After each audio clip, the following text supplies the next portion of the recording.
Why, hello there, Stig. How are you doing? Hello there. Doing Yeah. quite well.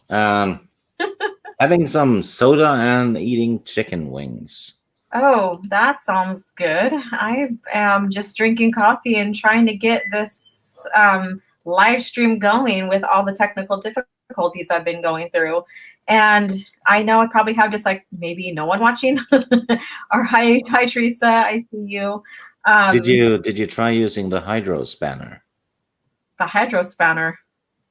Hmm. Well, anyways, yeah. So hello, Teresa.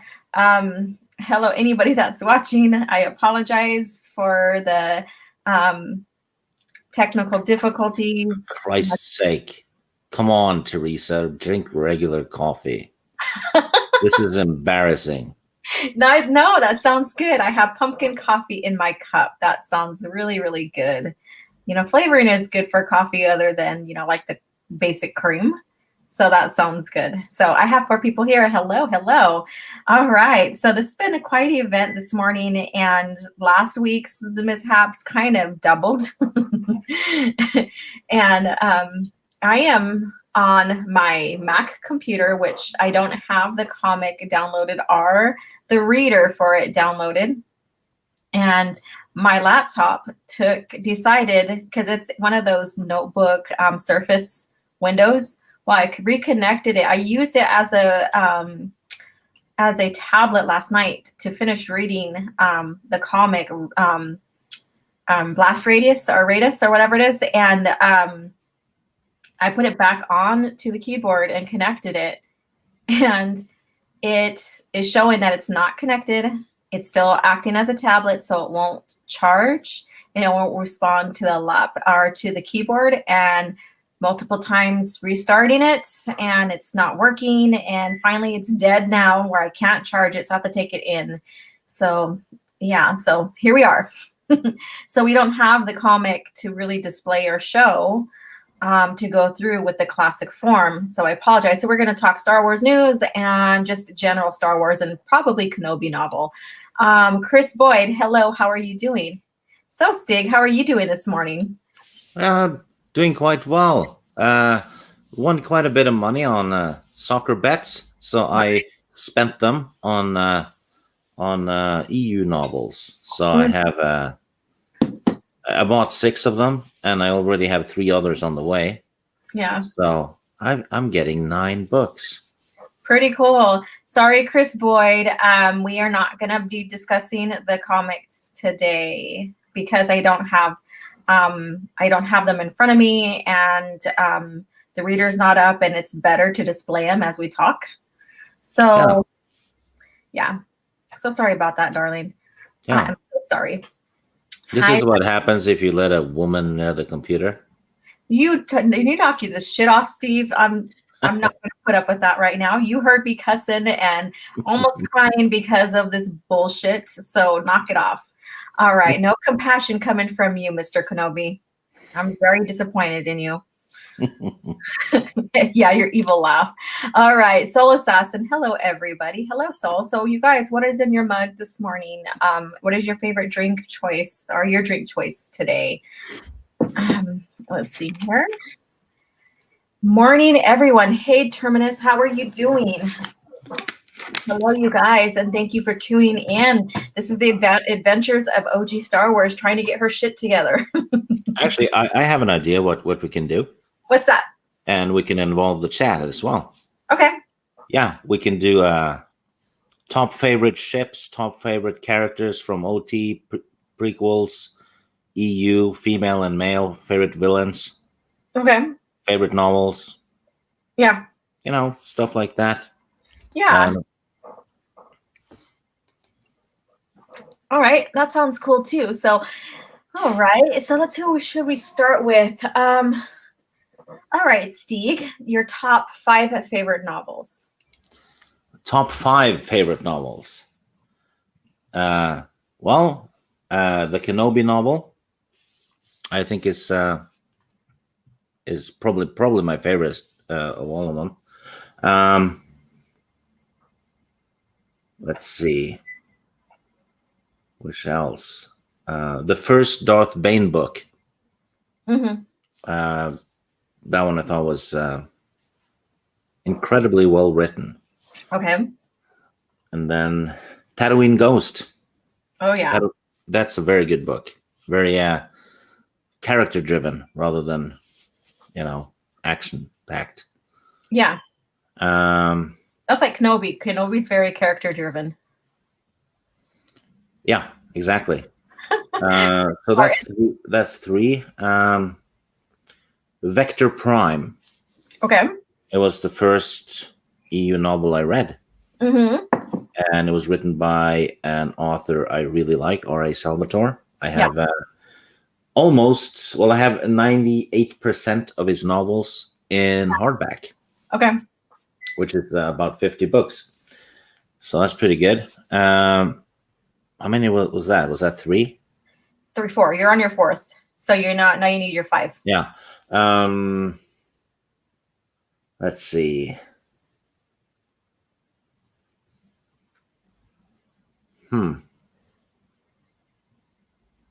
What stood out for you? You had your 5, your 4. You're on your number 5 now. Yeah. I'll think about number 5 while you reply.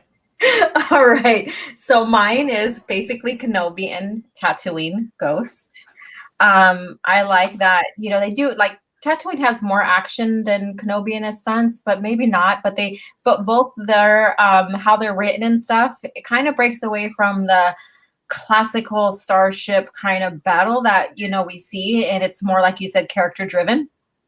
Yeah. And it provides a story on the characters that are the main characters in the novels, and both of them really go heavy into the continuity. In like Tatooine, we get to see Leia discover more about her father as a child and his impact that he had there on Tatooine, and Kenobi, that as well.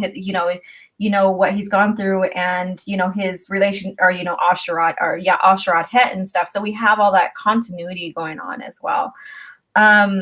Next one is from Legacy of the Force. Even though I love the whole series as a whole, I love it. If it's a series, right? That's one story, isn't it? So it can count as one book, shouldn't it? Well, yeah, but out of the whole series, I really, really love Inferno. So, and that's kind of in the mid. That is basically one of the middle novels. So it's right after Sacrifice. After it's number 6. Mm-hmm. Because I'm looking at the I'm looking at the thing right now. Yeah. So, and the reason why I love that is that we get to see how Luke deals, and even after, like the couple novels after, you get to see how Luke deals with trying to, not have attachment, to his wife, and trying to keep the order up, and trying to make sense of everything, and protecting the Praxium from Jason, trying to, take control over it and all this. And, so you get to see both Jason and Luke's strengths and how they deal with each other as well. So I think there's a lot of emotion and drama in it. So I really, really like that. Hey, you just tricked me into doing a top 5 list. Okay. I did, huh? On my own. You know what? I'm going to replace the Darth Bane book on my list with Han Solo at Star's End. Okay. Which is a very straightforward book, and it's kind of pseudo canon. Yeah. Because it's from the 80s, but it's completely awesome. It's easy. It feels like a classic 70s sci-fi thing, but it's just great. Yeah. Yeah. Okay, so those 3. So Tatooine, Kenobi, and Inferno from Legacy of the Force. I am also going to go with Dark Lord, Rise of Darth Vader, because to me that's a side-by-side read to Kenobi, because it's both the same time frame. Yeah. And we get to have those perspectives. And I'm not trying to stay like, classical or post Return of the Jedi era, but there's a lot that because of Luke Skywalker is the reason why I continued with the EU to see what was going on with him and how he expands, how they expand his character. So let me see. So that's 4. Let's see here. Yeah, I have 4 as well. Yeah, I do have, I am stuck between, let's see here. I wouldn't put Shadows of the Empire in my top 5, but it's a good read. And that's the one that we're going to be reviewing December 3rd. And don't worry, everybody, I will have my shit together by then. Okay. Let's see. I have my number 5. What is it? It's Darth Maul Shadowhunter. Okay. It's action-packed. It kind of feels like Terminator 1 in a sense. Yeah. And Darth Maul is not a pussy in it, like he was on the Clone Wars. Yeah. And Rebels. Yeah. Darth Maul is, well, he's a Terminator in that one. And it has a kick-ass female Jedi in it, too. Okay. She's not named Sarah Connor, but she's kick-ass anyway. Yeah, it's like not Sarah Connor, but it is. I think I will say Darth Plagueis. And I really like it. It's like probably the not the number 1 spot in there. It's not the number 1, but it's probably the number 5. But the reason why I like Darth Plagueis because we get more expansion on what's going on and what's going to happen in the PT as it segues, because the novel does segue into the Phantom Menace. And so we get an idea. I mean, you don't have to read it to understand what's going on in the PT. That's not what the novels are about. But if you do read it, then it's a little delight on like, oh crap, okay, so this is what really happened. This is who, Palpatine is talking of and who his master was and what had happened. So it's a nice little treat. It makes us understand how Anakin came to be, and no, it wasn't that Plagueis made him. The Force was countering Plagueis, manipulating the Force and midichlorians. And so I like that little, those little nods and stuff, and those little ideas that they put in there. And yeah, so I would say that. So those are my top 5 novels. There are some that are really, really close in ties that could possibly, sometimes they shift for me. Like I do like I, Jedi. I know you don't like it, Stig. Well, you don't know that because I haven't read it. You haven't? I thought you did. No, that's Wilkins, I think. Oh, Wilkins that's right. Okay, Wilkins.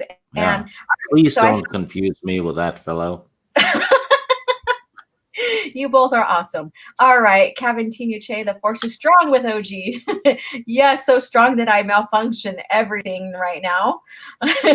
Remember the hit the like the button. Yes, you guys, please do so. And hello, I got 2 of my channel members here. Jedi Padawan Trailed, thank you. Revenge of the Sith novelization. Yes. Dark Lord, Kenobi, Rogue Squadron, Heir to the Empire. Awesome. Yes. Awesome. Yeah, there's Francis Helquist says The Last Command, Revan, New Jedi Order. He points out he just started New Jedi Order and Heir to the Empire, Dark Force Rising, Champions of the Force. Okay, yeah. New Jedi Order. I think it's phenomenal because it steers away from the classical villains that we see in Star Wars. And it does go dark, but I think this is what really makes Star Wars interesting because everybody's not safe from death. And I'm not going to give you any spoilers. So, so just brace for it. It's very interesting. I really, really love New Jedi Order because of the path, the direction it takes. I actually had a thought the other day. The New Jedi Order came out in the early 2000s, right? Uh-huh. And it's this seemingly unbeatable new enemy that keeps winning and winning and winning, and it's all-out war for 19 books, right? That reminds me a lot of the plot of Star Trek: The Next Generation. Really? Yeah, with the Borgs. Oh, okay. See, I haven't kept. I mean, growing up, I did keep up with Star Trek because my grandma loved Star Trek.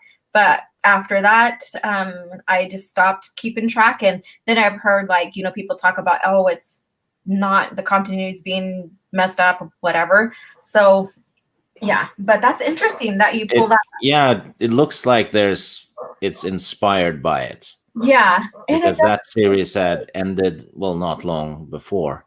Yeah, and what's interesting is that when you look at the making of the New Jedi Order and stuff, usually they will comment and say what they're inspired by and stuff, and so it does. There's no indication, but it's I like that you found those two the similarities, I guess you can say, and that's interesting. Very interesting. Good catch. I'm a wise Jedi and I observe. But you're just not compassionate. That's all. Compassion is for people that don't understand the Force. Whatever. Jedis are supposed to be compassionate. No. Yes. So you don't understand the Force. I'm sorry, Kenobi. Oh my God. All right. So we're here, but thank you so much for your support and stuff, Kenobi. Oh, Steve Kenobi. All right, Chris Boyd. Mine is the entire Bane trilogy. Cool. Revenge of the Sith novelization. Revan, Shatterpoint, and Lords of the Sith. I haven't gone through Shatterpoint. I haven't finished it. I felt like I lost interest in it, but I'll go back and finish it. I like the book because it's Mace Windu. Mm-hmm. He's awesome. Yeah. But it's written in first person. Yeah. And I've always had problems with books written in first person. Okay. It's a matter of taste, simple as that. Yeah, that's what I was gonna say. Some people are turned off with the first person type novelization.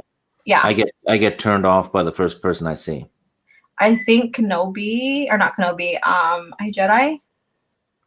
Yeah, iJedi is first person too. Yeah. So good luck with that one then, I know. But it also depends on how they use the first person too as well.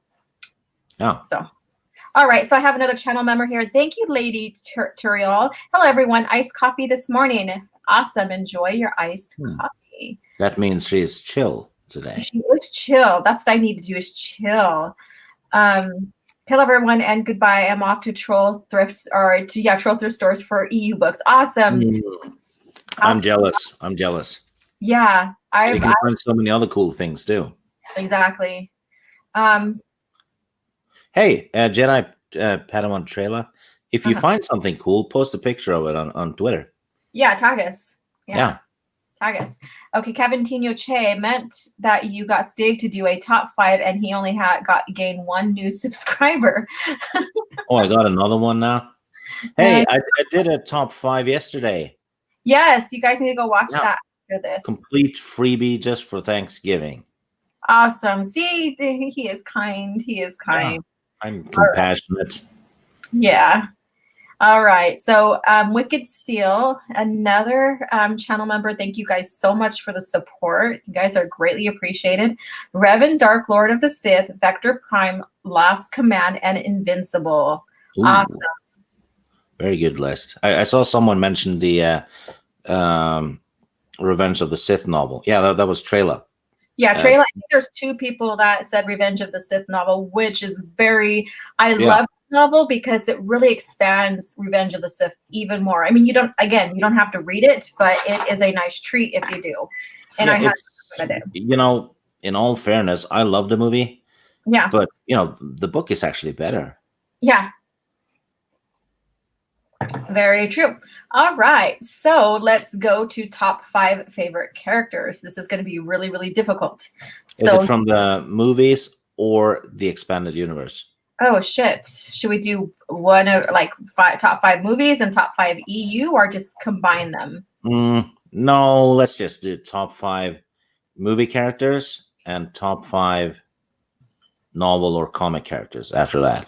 All right, so top 5 movie characters, everyone in the chat. Yeah, and you can't pick any of the movie characters for the other list because they started in the movies. So you can't pick Luke because he's awesome in the EU. You have to go by the movies.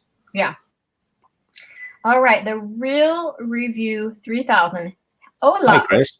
and Stig at work, just stopping by to give a like and show support. Thank you so much. Thank you, thank you, thank you. I'm glad you are with us. All right. Hello, Wicked Steel. All right. Yeah, so Wicked Steel is probably related to Brutal Morningwood. maybe. All right, Stig, go ahead and let us know your top 5 favorite movie characters. And it doesn't have to be protagonists or antagonists either. You know, there's plenty of them. Well, Ben Kenobi. Of course. Yeah. Let's see. Ben Kenobi.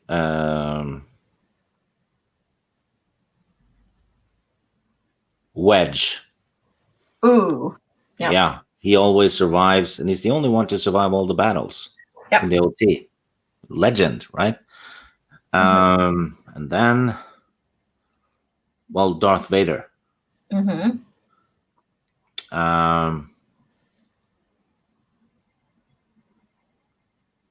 Princess Leia. Okay.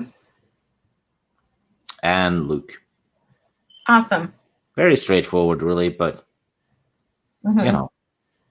Yeah. Surprise! Han is not on yours. Yeah, it's I kind of agree with Harrison Ford that Han didn't have it didn't have a place to go after he got rescued. Basically, story wise, he was just a tag along after that, right? Okay. Yeah, he was part of the mission and all that, but the development had already happened.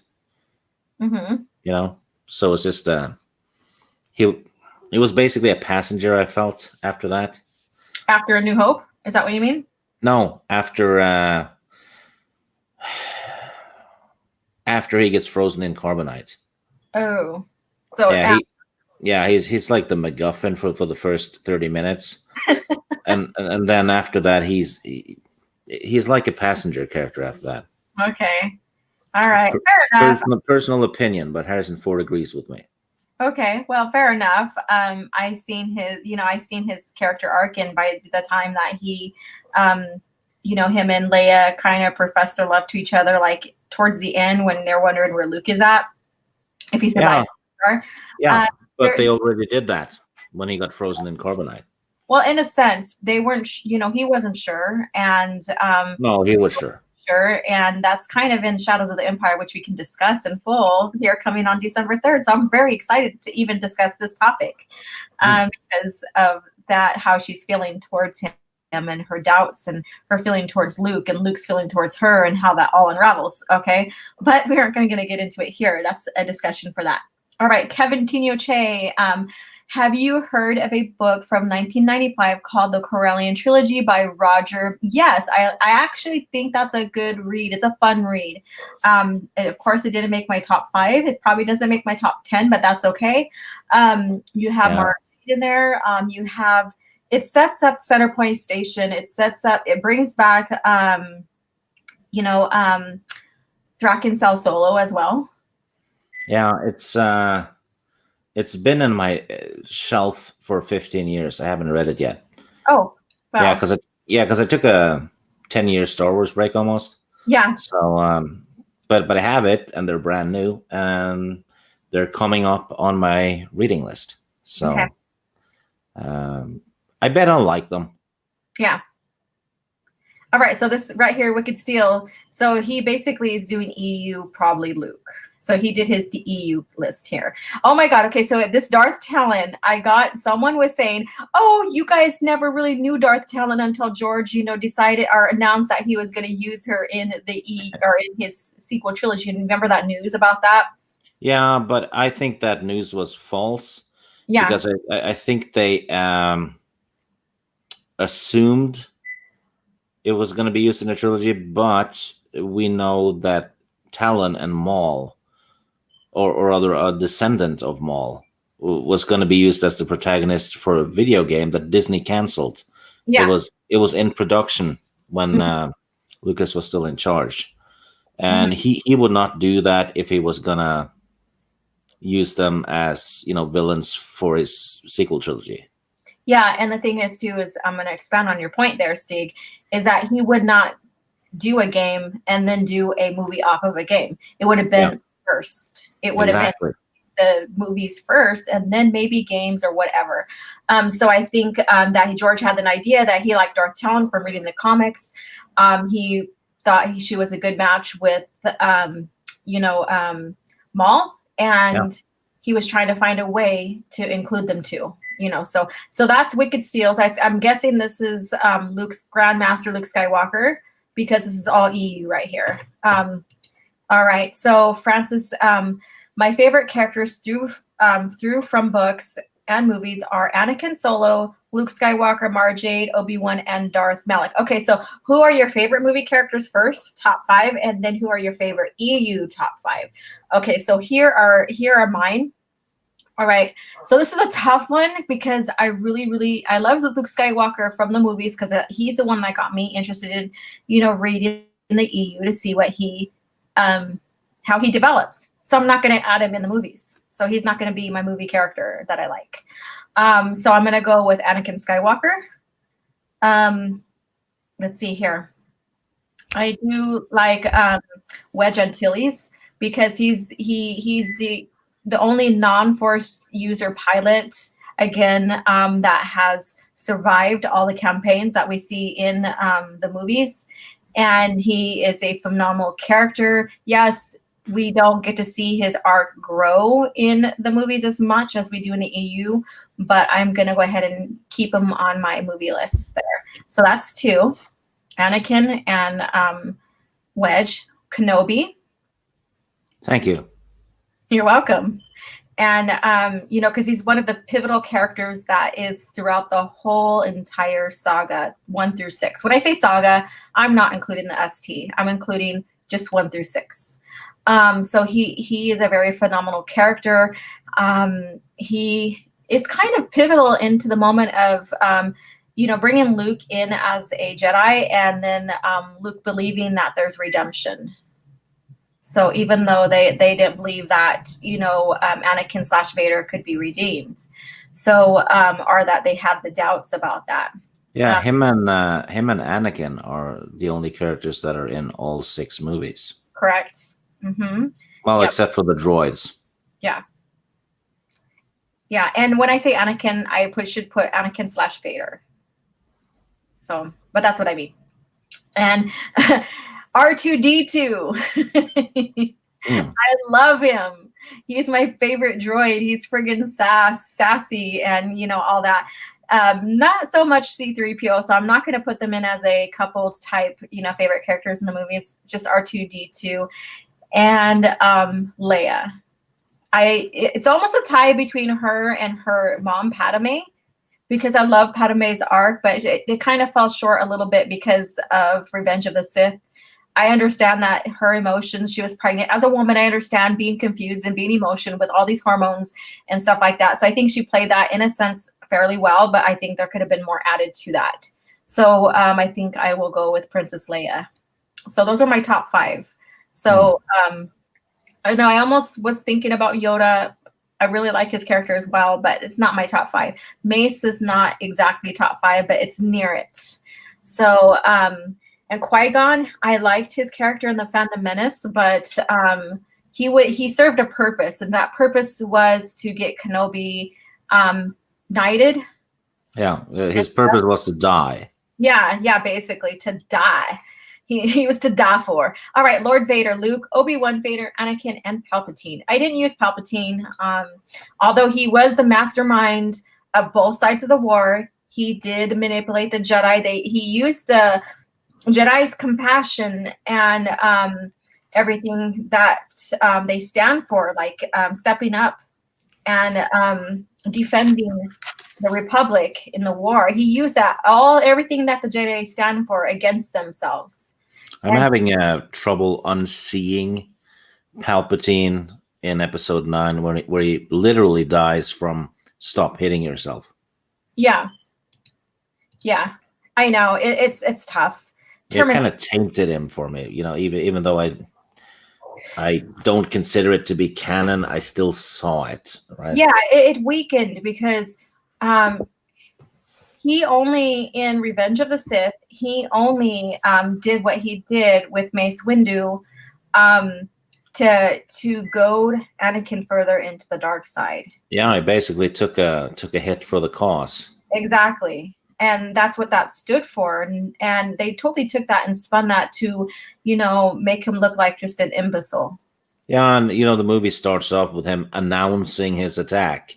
Mm-mm. I mean, what if he had done that with Order 66? That wouldn't have worked. Yeah, he was never that way. He was so tactical and he was so manipulative. Why would he do that? Yeah, well, it's how Disney does villains. I mean, look at Thrawn and Rebels. His IQ is probably 35. Yeah, that was kind of weird. They really just messed up his character in there. So yeah, and you can't undo it because it's already put in their canon. Yeah. All right. So Terminus, Anakin, Vader, Luke, Leia, Obi-Wan, and Palpatine. All right. Let's see here. I'll go through these and then we'll do our top 5 EU, which is there's so many phenomenal characters in the EU. This is going to be friggin' tough. All right. Wicked Steel, movie-wise, Han Solo, Padme, Obi-Wan, Bail, nice, and K2. Bail is underrated. Mm-hmm. He is, and I was thinking about that too. I was like, should I? And so when I was thinking about the last one, when I announced Leia, and then was kind of debating between her and her mom Padme, I also was thinking about Bail because he is very underrated. He is the excuse for Leia being who she is. Not the excuse. He is the purpose of who she is. Yeah. So he is a very underrated character. He is. Droids aren't people. Laugh out loud. We said characters. All right. Better or worse, the Force Storm explosion from Dark Empire. Well, back when the Dark Empire was released, it was perfectly fine because all we had to go by was the OT. Yeah. There was no chosen one concept or anything like that. But after the prequels, of course, the Dark Empire story is a problem. Yeah. But it's not the writer's fault because they're not psychic. Yeah, and George did approve the story, and So, I mean, it's no one's fault. It's just how he evolved the PT. Yeah, and the story was supposed to be a one-off. That was the whole marketing thing. It was supposed to be like a one-off thing. Yeah. Yeah, and then Disney took that and spun it off into their bullshit. All right, so let's see here. Terminus, I actually like Disney Star Wars droids more than CP3O K2SO from Rogue One because he was more alpha male and I found him funny too. I guess, isn't he a knockoff from one of the droids in Dark Force?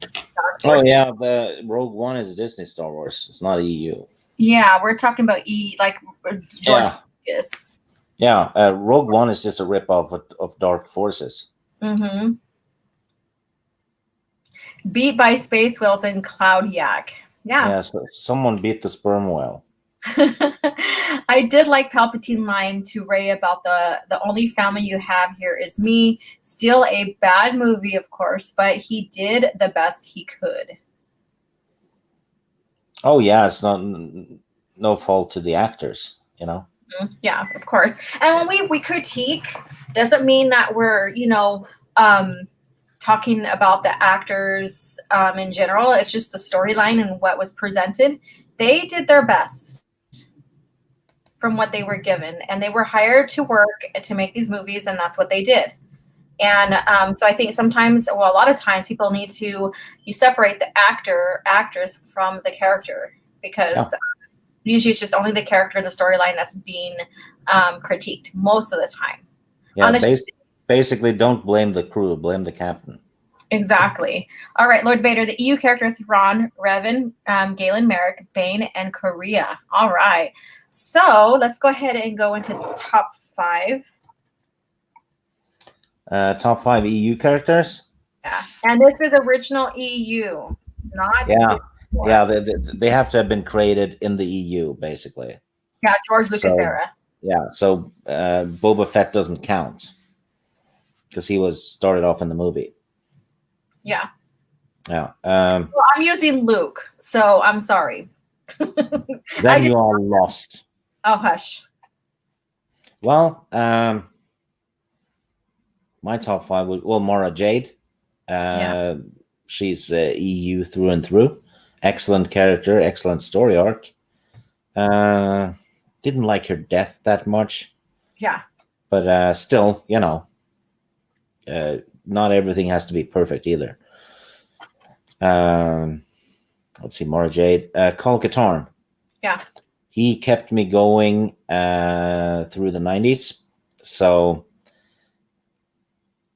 I'm not even sure if I had gotten into the EU if it wasn't for Call Katarn and Yeah. Okay. the video games. Awesome. Yeah. So that's two. Okay. And this is an obscure one.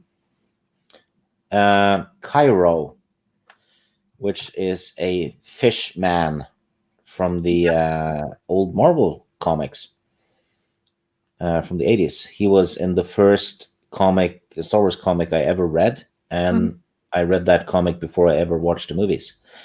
He fights with basically a sharp stick. He's kind of like a little sword master kind of guy. Yeah. Has to wear a helmet with water in it when he's ashore and all that. Mhm. And he has a love story going on with Danny, the Zeltron, Oh, eventually. okay. That's right. Yeah. Yeah.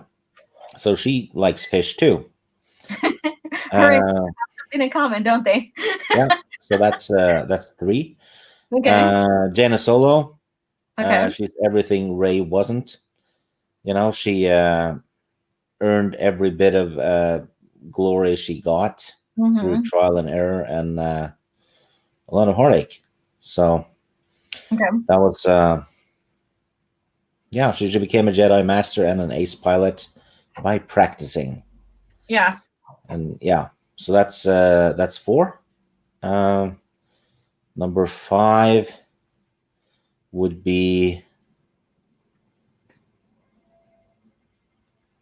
I think, Bastila from the KOTOR game. Okay. Um, no, let me think about number five. What will you do? All right. All right. Because So my number. I feel like there's someone I'm missing. Actually, no, Ventress. Okay. Yeah, because she And that- started up in the EU, yeah. and she's a beast. Yeah. Excellent female villain, and she's unlike on the Clone Wars where she's retarded. She's actually a threat in the comics. Yeah. All right. So first one, Grandmaster Luke Skywalker, and as I said earlier, I'm not using him for the movies because yeah, he's the one that got me into the EU. But I really, really started loving the Star Wars even more once I got into Luke Skywalker's arc past the movies. The movies got me he got me very interested in the movies and his arc and everything. But that's his character also pushed me into the EU. So I would say Grandmaster Luke Skywalker. He's not perfect, not a Gary Stu whatsoever. He has his doubts, he has his failures, he has his accomplishments, he still doubts, he still tries to think, even through through doing what's right for the order, he still, has his doubts about stuff and he worries immensely about, having his students fall to the dark side and trying to prevent that. And you see that in New Jedi Order as well. Oh yeah, Luke is completely awesome in the EU. Mm-hmm. He's what he was supposed to be, and that's what George said himself. That after Episode 6, Yeah. Luke created a Jedi Academy and became the greatest Jedi in the galaxy. Yeah. I guess Disney and Filoni missed that. Yeah. And number 2 is Jaina Solo. I really, excuse me, I really, really love her character arc. And she was, and I was debating on adding her twin, Jason, as a number 2 because, they're like yin and yang kind of deal. So I may have a tie for number 2, Jaina and Jason solo, just for that. Jaina, because we see all her difficulties and struggles from losing her brothers, and being coined, sort of the Jedi, and having her offsprings, her descendants, a part of the Fel Empire and legacy, and it's just sad to see that we won't get the evolution of her family. Yeah, it's yeah. I need to get myself a Jaina solo for myself. Yeah. She's dripping of EU. Yeah. And isn't it weird that they never did those Black Series figures, that they never did Kal Katarn and Mara Jade? They did a Mara Jade Black Series. Really? Yeah. She has a Black Series. I have to get it, but she does have a Black Series. I did not know that. Mm-hmm. But they tried to do a Ben Skywalker, and then when they had a big vote for it and stuff, for the company to do it, and then they said that we were cheating, or the people who voted were cheating, which was not the case, and so they end up doing a different character, and I think they did Jaina instead. So we almost had a Ben Skywalker. I found the Mara. I'm looking at the Mara Jade one. You're like, ooh. But I'm not sure if it's a 6-inch one, though. Is it? I think it's just the 6-inch. I'm not sure, but I know they do have one. I know they did one of Mara Jade. Yeah, because they have a small one. Oh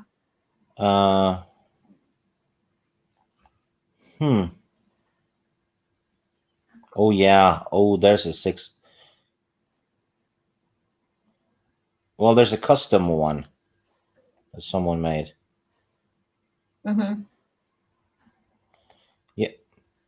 Yeah, there's a Mara Jade. Yeah, I found one, but I'm not sure if it's. Anyway, carry on. I'm gonna go look. All right. So I have a tie between Jaina and Jason for number 2, and I think rightfully so, because they're like I said, yin and yang, and we see Jason's turn starting to begin, like the beginning of it in New Jedi Order. So no, just a little bit of spoilers. Whoever's reading that hasn't read it before.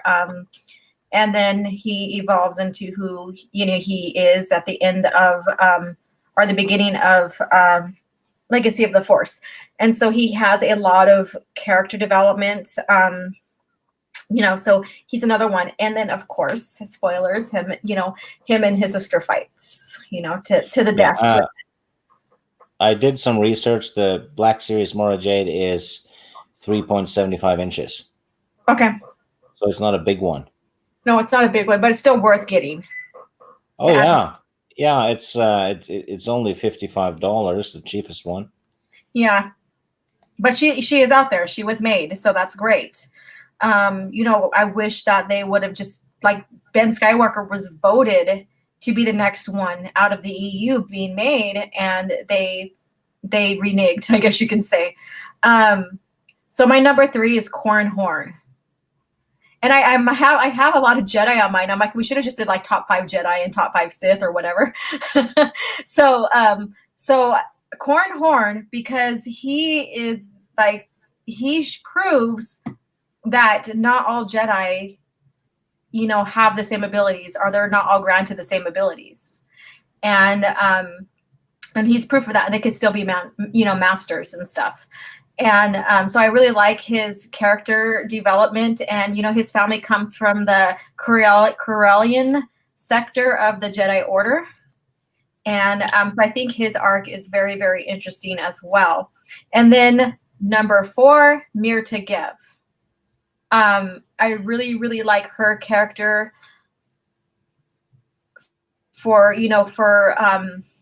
and she comes in towards the latter part of the EU. And she's Boba Fett's granddaughter, so her arc and how much she reflects like the Fett attitude, but then has her own attitude and her own arc and stuff, I really, really enjoy. And then number 5, and this is very tough because I think my list changes all the time. Number 5 is Jango Fett. Because No, he's from he started in the movie. I use Luke Skywalker too, and I'm basing him upon the EU more than everything else because of his arc. And the reason why I'm using him is because in the EU we get further analysis on why he was chosen to be the to be the blueprint of the clones, and his evolution, his of character, and how he was Mandalore at one time, and all that. So I'm sticking to it. I'm sticking to that. So Jango Fett EU, even though he started with the prequel trilogy, I really think that his arc is really, really good in the EU. So. Oh yeah, it is. Yeah. So that's my top 5. Okay, so I don't have any Sith on there, but I do have, like Sith or Dark Force users I like as well, among other ones. Like I like Cornhorn's wife. I like Jan Ors as well. So this is a very, very hard list to comprise. It is. Because there's and it'll probably change in another week. We're reading Shadows of the Empire for the literature review on December 3rd. And, even reading about like some of the characters in there, like Prince Caesar and how he interacts with Vader, and they're like 2 kids fighting for attention of their father or Palpatine. It's very amusing, and how conniving Prince Caesar is as well. So he's another interesting character that that is worth looking into. Oh shit! I forgot about Ayla Secura. Yeah, and then there's Ayla, and then there's Darth Talon, and Quinlan, and then there's Zana, and then there's Darth Bane. So there's so many phenomenal characters. It's really hard to comprise a top 5 list. Yeah, HK-47. If you've played the KOTOR games, you're gonna love that guy. Yeah. Yeah, Kevin Tinoche. What a mother OG, nitpicking favorites between siblings, probably between the twins.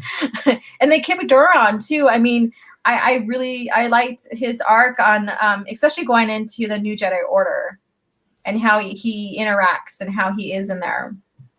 Let's see here.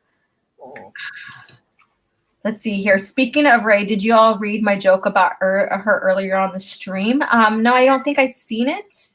I'm sorry, I might have to scroll up and see if I can pull it up. So this is Nazo,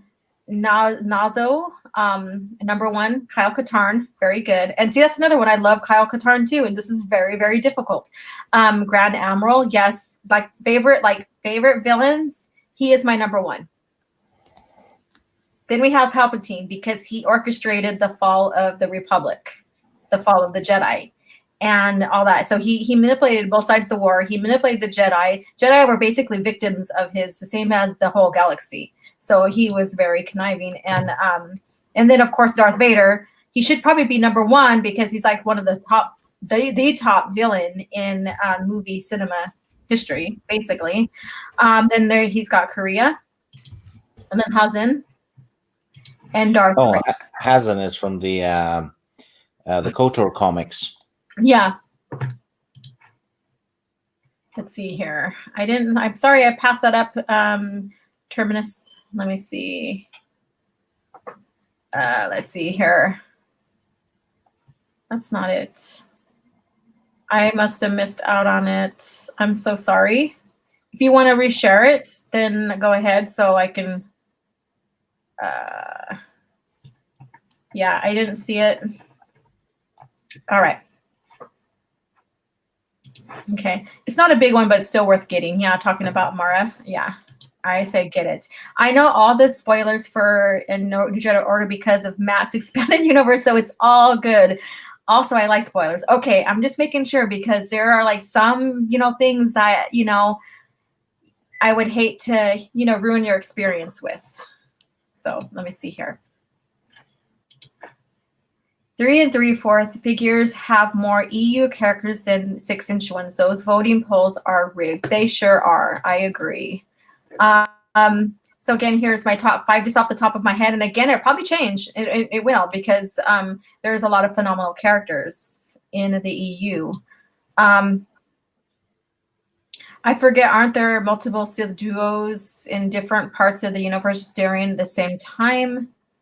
What time era are you talking about? Let's see here. Happy day to all, and hopefully the Force is with you. Yeah, it is finally with me now. I was having technical difficulties, and so that's why we're just discussing basic EU stuff. Yeah, so there is a 1/7 Marjade statue by Koto Bukiya. I'm so sorry, but it's on eBay. I butchered that one, but all right. So OG Star Wars, what do you get when you ask Rey her age, or when she uses the toilet? Mary sewage. Okay. Excellent. 7 out of 10. There you go. Yeah, you win third place. I've in third place. Oh, goodness gracious. Nice little stretch. Now I'm fully relaxed now from a tenseful morning. And I'm just glad to be with you guys today and chatting EU and stuff. All right. So, favorite planets. Does anybody, Stig, do you have any favorite planets? I was going to say something dirty. Yeah. Tatooine. Coruscant. Dathomir. Okay. Let's see.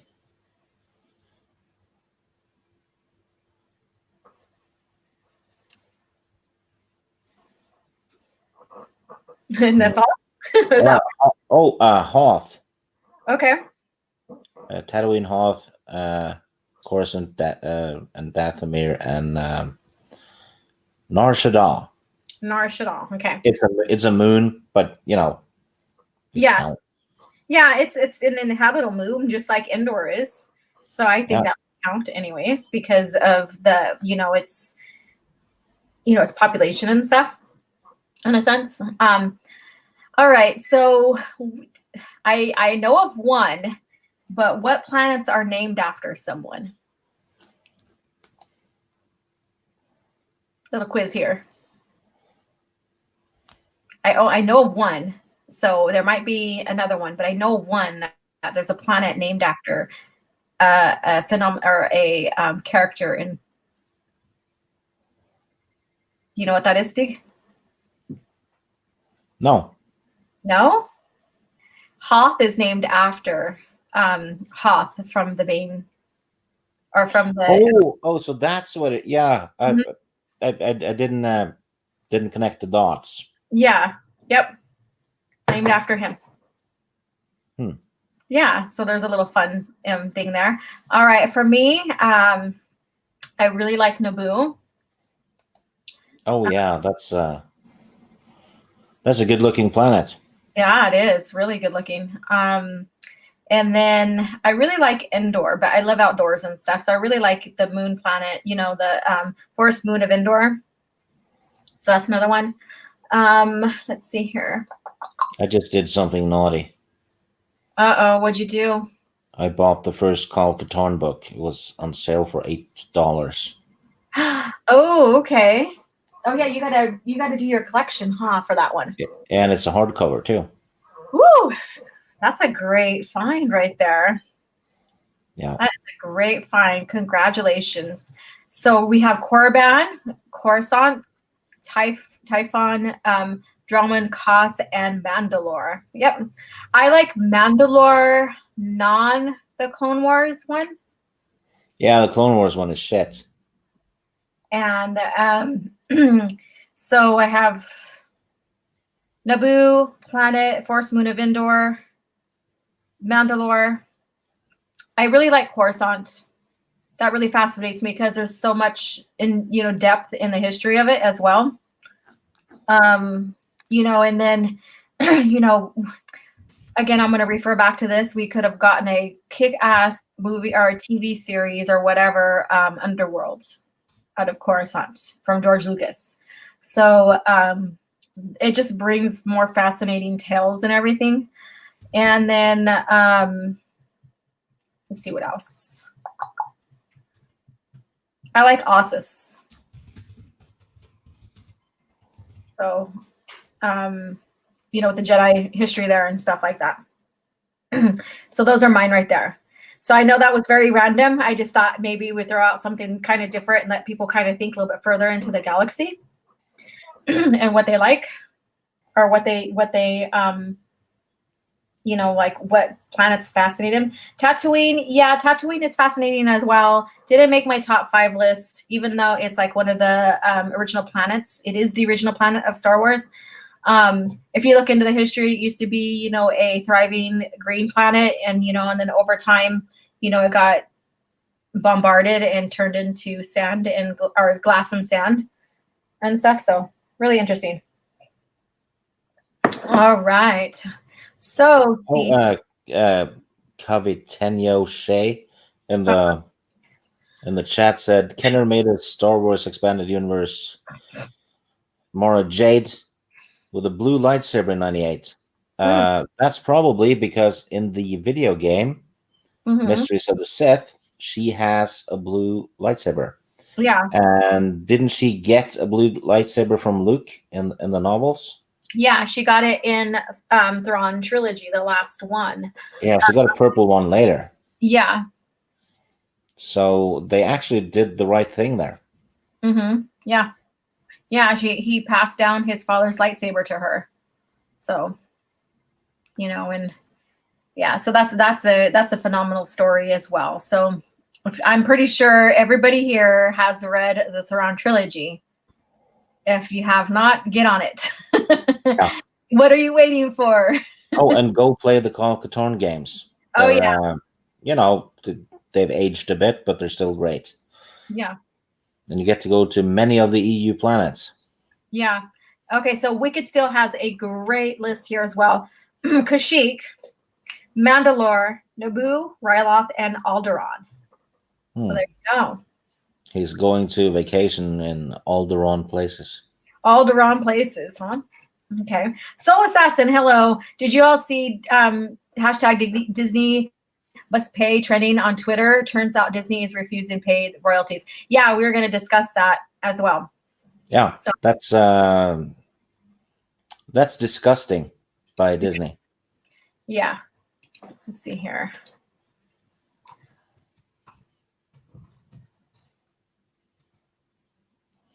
Because a lot of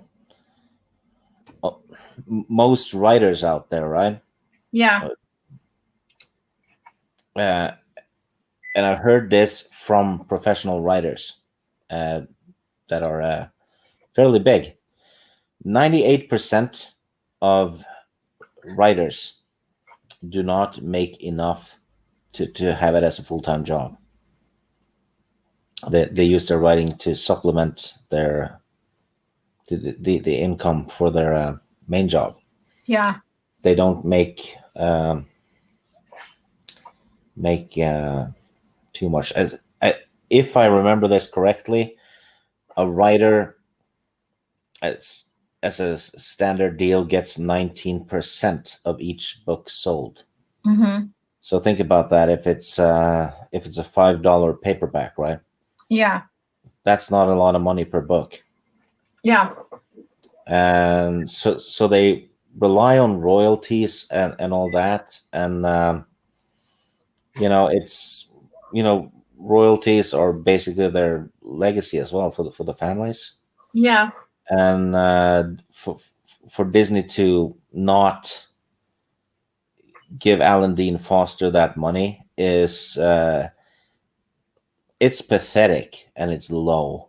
Yeah. A company as big as Disney can't afford it, and the fact that they're doing this, it's one of the most shitty moves I've ever heard of. Yeah. And the guy has cancer, and wife that has cancer, or did they? Yeah, sorry, but if it wasn't for writers like Alan Dean Foster, we wouldn't have had Star Wars after 1983. Yeah. Alan Dean Foster and the other writers and stuff kept the franchise alive from 83 to 99. Mm-hmm. You know, no Alan Dean Foster, no prequels. Correct. And they give so much credit to Zahn for, the Thrawn trilogy, but it's those people that came before him that still kept everything alive. Yeah, well, credit to all of them. I mean, Timothy Zahn as well. Yeah, of course. It would be exactly the same if they refused to give him royalties as well. Exactly. You know, so Exactly. but this is when George Lucas called Disney white slavers, he was spot on. Yes, and even Rinsler, and we just found out that he's struggling with cancer as well.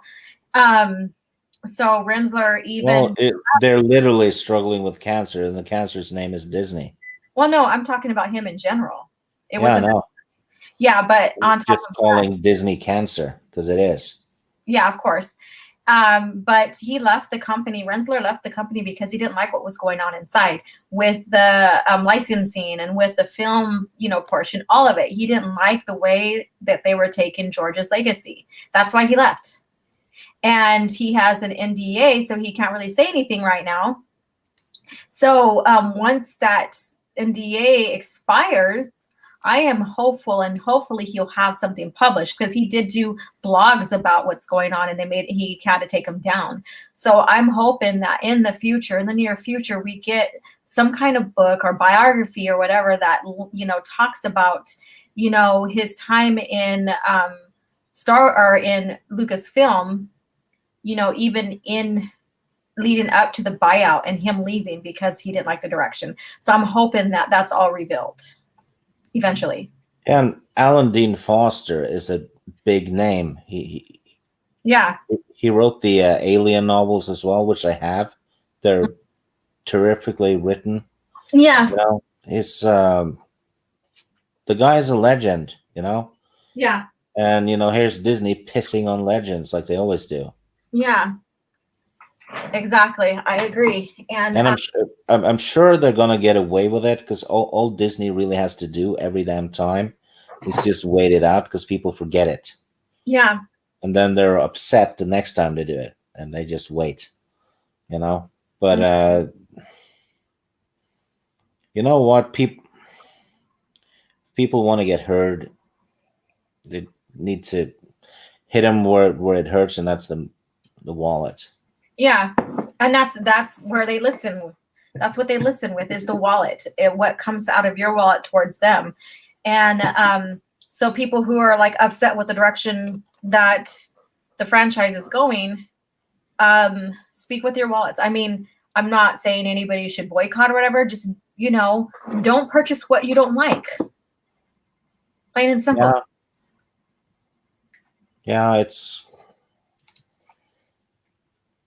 Yeah, I'm not going to tell anyone to boycott, but I don't. I mean, that's up to you. This is not like one of those dire things where it's life threatening, where I think boycott should maybe happen.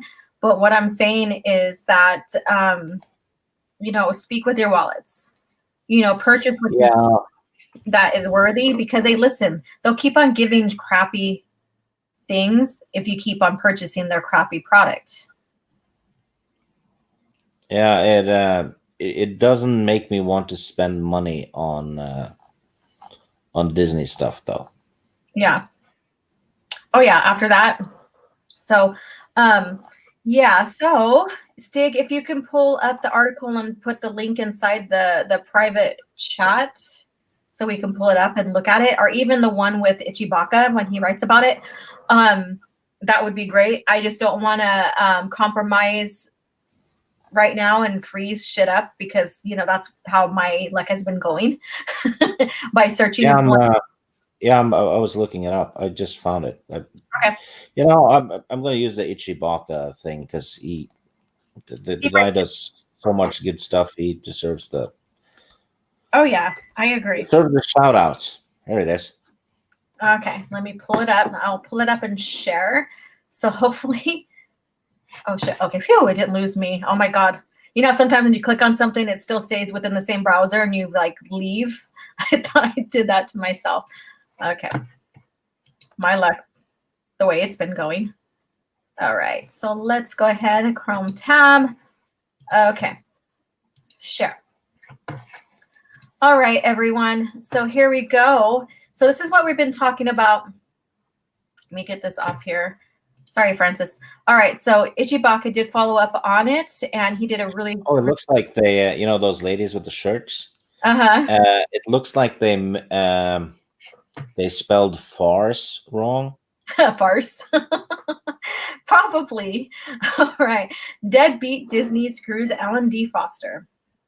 So here's the video. I'm not going to play, or I mean, it's probably not. It's just a screenshot of it. Looks like, but Star Wars author Alan Dean Foster is not being paid royalties for his work on material that Disney currently owns the right to.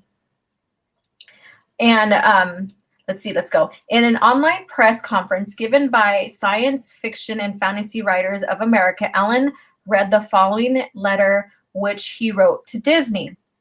Dear Mickey, we have a lot in common, you and I. We share a birthday, November 18th, today. My dad's nickname was Mickey, and there's more. When you purchased Lucasfilm, you acquired the rights to some books I wrote. The novelization for Star Wars, the very first film, Splinters of the Mind Eye, the first sequel novel in the expanded universe. You owe me royalties on these books. You stopped paying them. When you acquire 20th Century Fox, you acquired the rights to other books I've written, the novelizations for Alien, Aliens, and Alien 3. You never paid any royalties on these or issued any royalty statements for them.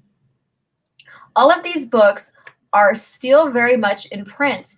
They still earn money. Now, I get that. They still earn money, which means any book that sells under his name, he gets royalties for, no matter who is like. Exactly. And still licensing them. It's just under new ownership, but they're still licensing them, which means he needs to get that cut.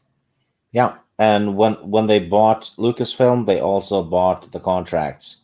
And since they have not brought him to the table to change the contracts and all that, the old ones still apply because his contract is with Lucasfilm. Yeah. Lucasfilm is now owned by Disney. So correct. They also own the expenses that Lucasfilm has.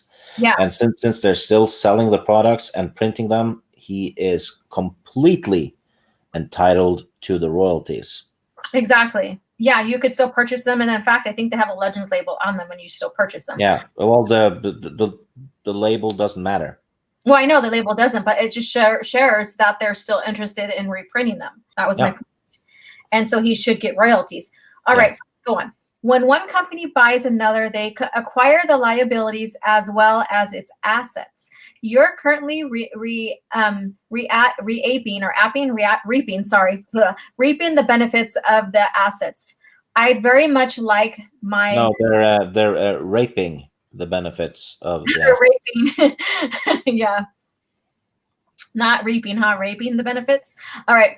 I'd very much like my minuscule, though it was not small to me, share. You wanted me to sign an NDA, a non-disclosure agreement before even talking. Holy shit. All right. I've signed a lot of NDAs in my 50-year career. Never once did anyone ever ask me to sign prior to negotiations. Ooh, that's really, really fishy right there. That's shady. Right. The obvious reason, once you sign, you can no longer talk about the matter at hand. Every one of my representatives in this matter with decades of experience in this business echo my bewilderment. You continue to ignore requests from my agents. You continue to ignore queries from Science Fiction Writers of America. You continue to ignore my legal representation. I know this is often what gargantuan corporates do, ignoring petitions and inquiries, hoping that the petitioner will simply go away and possibly die. But I'm still here, and I'm still entitled to what you owe me. including not to be ignored just because I'm only one lone writer. How many writers out there are you similarly ignoring? And I want to know that because we still have, Jason Lucino, which he is writing for Disney Lucasfilm right now. So maybe he's not included in there, like Zahn, he's still writing. So maybe Yeah. he's okay. Or Terry Brooks or R.A. Salvatore. Correct. And You know what? The royalties does not just include books in print; it also includes Kindle. yeah, Kindle, correct. Yeah, because that's still a novel. Yeah, it's still the same product. He still wrote it. Yeah. So here we get to the nitty gritty. My wife has serious medical issues, and in 2016, I was diagnosed with an aggressive variety of cancer. Okay, so both of them are ill. So we were both right. We could use the money, not charity, just what I'm owed. I've always loved Disney, the films, parks, growing up with the Disneyland TV show. I don't think Uncle Watt would approve of how you're currently treating me. Bam. There you go. Yep. Maybe someone in the right position just hadn't received the word. But after all these months of ignoring ignored requests and queries of my accounts, and as a guy named Bob Iger once said, the way you do anything is the way you do everything. I'm not feeling it. So this is his letter. And this explains a lot. And you could tell he put a lot of emotions in here. It's eloquently said. He puts people on the spot. He did his homework about like how Walt Disney would, feel, and also putting Bob Iger on the spot. And this is a very, very disingenuous of Disney, or Lucasfilm, and Disney in general, since they have Fox. This shows how much they care about who they bring in for their company to help them expand and give you material like shows and novels and what have you, and how they treat people. And then you have, when you look at the bigger picture, they allowed, associates like Ryan Johnson and JJ to badmouth, their fans. And then now Pedro Pascal. So this just lines up with everything. And here, everybody, yes, I know people want, quality work out of Star Wars. Mandalorian is, sadly, the bar isn't high right now. Since the bar is not high, Mandalorian is one of the best things that are coming out of Disney Star Wars. And so people are starving for something good. But when you look at the history of how they treat people, how they treat fans, how they treat, these past writers that worked with George himself, because he did George is a ghost writer, is a splinter of the mind's eye. So he did work with George on this novel. Yeah, and he also wrote the novelization for The Force Awakens and The Approaching Storm. Yeah. And Disney's sure as hell selling the Force Awakens novel. Mm-hmm. Yeah. And so actually, it could be he's getting paid for that one though, because that one was under Disney anyway. But he did write The Approaching Storm, and he wrote. He wrote the novelization for Alien Covenant as well. Disney owns that one. Mm-hmm. It's part of the Alien franchise. Yeah. Yeah. And he wrote the novelization for Dark Star, which I think is... I think that one might be a Disney movie, actually. Or is that Black Hole? Well, he wrote that one too, so it doesn't matter. Yeah. But then I also question, okay, so if he's asking for, his royalties off of these still selling novels, and now that he's approached them with this letter, I wonder how they're going to treat him now when it comes to even the novel from The Force Awakens. So I'm throwing speculation out there and what ifs. Yeah, that one is probably under a new contract. Yeah, he's talking about the old. Yeah, it's talking about everything before Disney, but it's still a lot, and the Stig. Okay, they owe money. Yeah, but think about this. If he knows he has royalties out there from those George Lucas era Star Wars novels, that, and then also the Fox novels, for like Alien and stuff like that out there. He knows that there people are buying that. He knows that, and this is where I go with the sale and the marketing and what fans want. Fans are purchasing Legends more so than they are Disney novels. He knows he has money out there. Yeah, a lot of those purchases are on eBay, so they don't show up. But I've noticed more and more people have started reading the EU, Mm-hmm. and I think that has to do with the sequel trilogy because people didn't like it, Yeah. and then they hear about, oh yeah, but the novels actually did it right. Yeah. So people start getting into that because they want good Star Wars, Yeah, and he hasn't. I don't think he's written for Star Wars after Disney Star Wars or Lucasfilm after The Force Awakens. No, he wrote The Force Awakens. That's the Disney one he wrote, but he did write The Approaching Storm, which is a very good novel. It's about the mission Kenobi and Anakin are on before Episode 2 starts, because they mentioned that they've just returned from a mission, Yeah. and that's that novel, and it introduced Luminara and Barriss. Yeah. So there you go, EU characters introduced a year before the movie. Yeah, and I'm pretty sure Barriss being used in the movies and stuff as well, or he gets royalties from that. Or is No, no, he didn't. No, okay, I was confused. But my point is that The Force Awakens is probably the last novel he wrote for Lucasfilm, like Disney Lucasfilm, and maybe because of this they stopped using him because they know they're in the wrong and what have you. I don't know. I'm, like I said, I'm just trying to make sense of this or whatever. So let's go on with the article. The president. They stopped using him because he's a straight white male. Yeah. And he's actually a competent writer. Very, very true. Excuse me. All right, let's not choke on the coffee. Wow. All right. The president of SFWA, Mary Robinette. Oh, you like my sound of my voice? Man. Woo. All right, go ahead and read that, Stig, so I can clear my voice and stuff. Read what? Can you read it? Can you see it? The president of SFWA, the top. Let's see. I'll read it on my end. The president of SFWA, Mary Robinette Kowal, says that bringing this out to the public is unprecedented. Usually these matters are resolved privately. She's right about that, but Disney are ignoring him.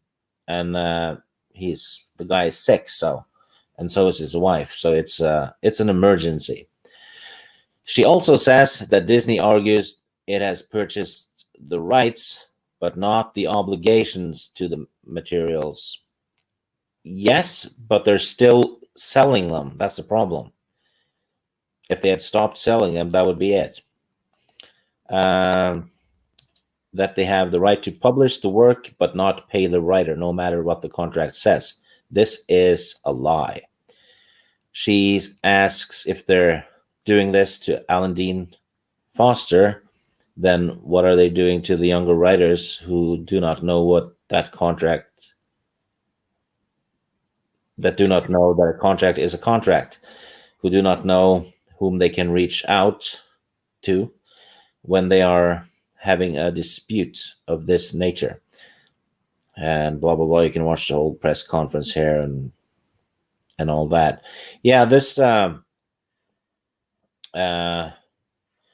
Disney arguing that they have purchased the rights but not the obligations. They can argue that, but that argument flies out the window when they're selling those products, right? Because then they're making use of their positive side of the contract. Yeah. which is their ability to make the money. So Yeah. they're making use of that, but they're not paying, which is a breach of contract, because they're if they consider the contract invalid, then they shouldn't be selling the product. Exactly. You can't just invalidate half of the contract willy-nilly. Oh no, you can't. They inherited the contract from previous. Yeah. That's what he's stating. He goes, so that's his whole point, is that you're inheriting the contract from the previous, and they try to silence him, and that's what they're good. They try to silence, just like they silenced Rensler. Star Wars author J.W. Rensler recently remarked in regards to his distaste for Disney's takeover of Lucasfilm. I like how he says takeover.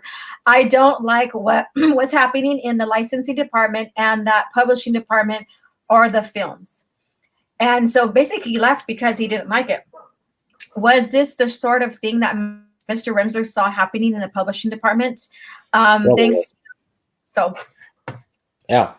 Disney is clearly in the wrong of this, because they, if they weren't selling the books, fine, because then they weren't making money that would gain the guy royalties anyway.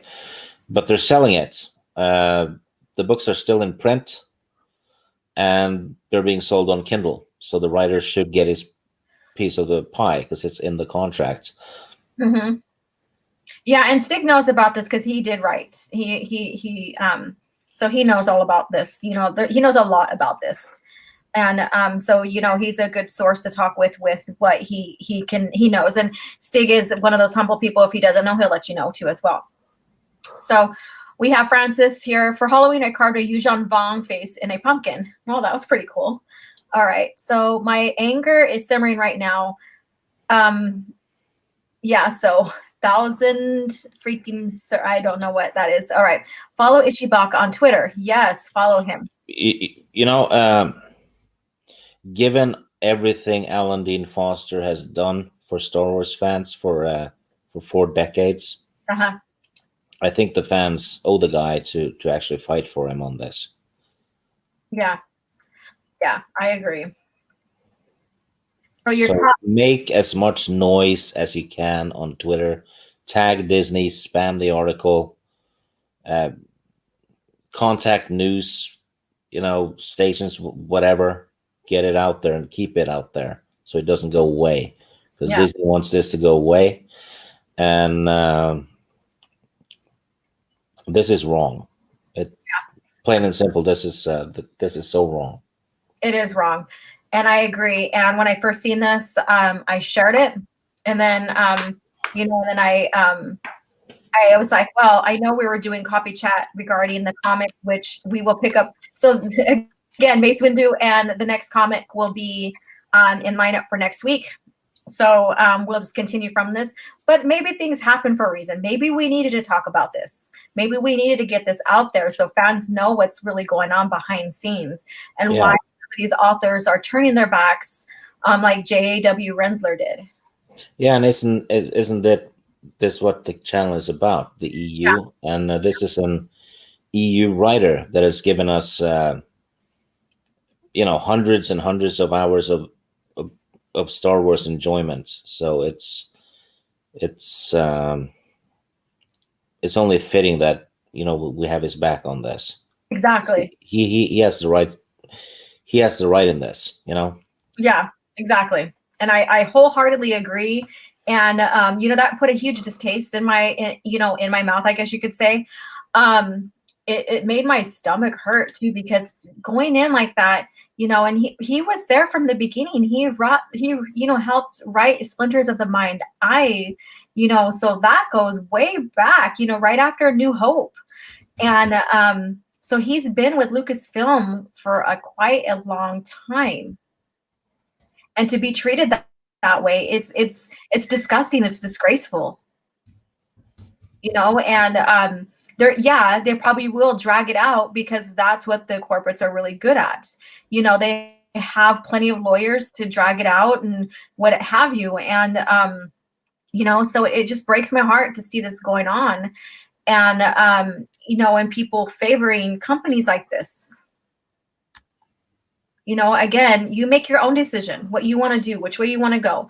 And Stieg is right. This is what this channel is about. This is about George Lucas' era of Star Wars, whether it's his movies that he created, or the EU that he helped create with these authors. Yeah, this is what every Star Wars fan out there should agree on. Exactly. Because, like I said, no Alan Dean Foster, no prequel trilogy, no Clone Wars, no sequel trilogy. It doesn't matter. Mm-hmm. He and other writers kept Star Wars alive for a decade and a half. Yeah, exactly. I'm so sad. The least popular Legends book is 10 times better than the current Disney writers are making. Yeah.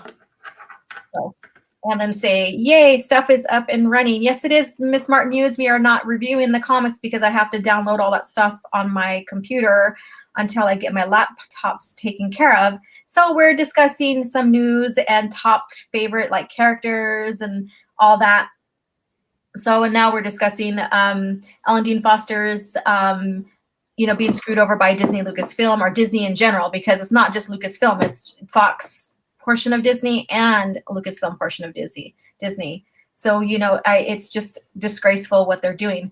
Let me see here. So while we're chatting with this, who is your favorite original lore author? It could be one or two. I know probably a lot of obvious one would probably be Zahn. So with the exception of Zahn, who else do you think, you really, really like? Stig, who's your favorite?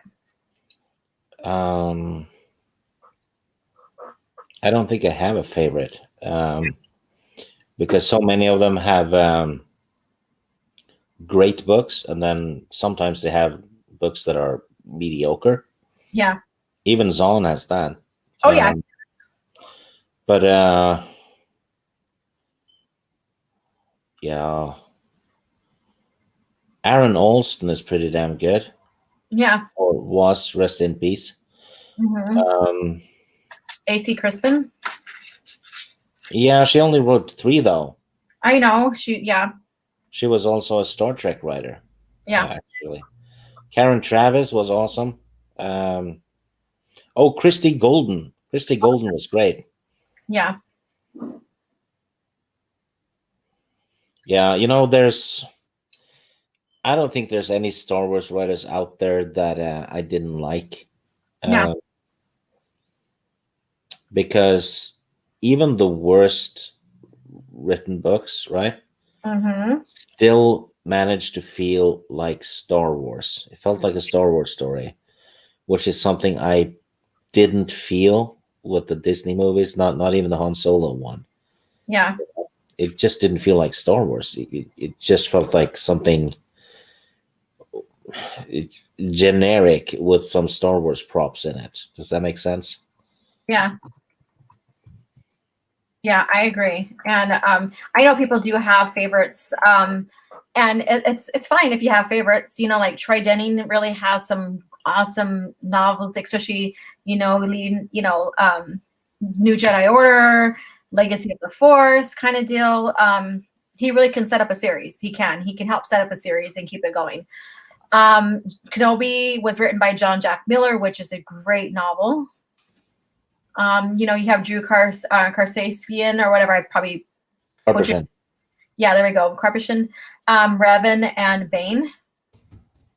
So I mean, yeah, Stig, you're very right that there's hit and misses with them. There's some great novels that they produced, and then there's some that you're like, what happened? What happened here? Kind of.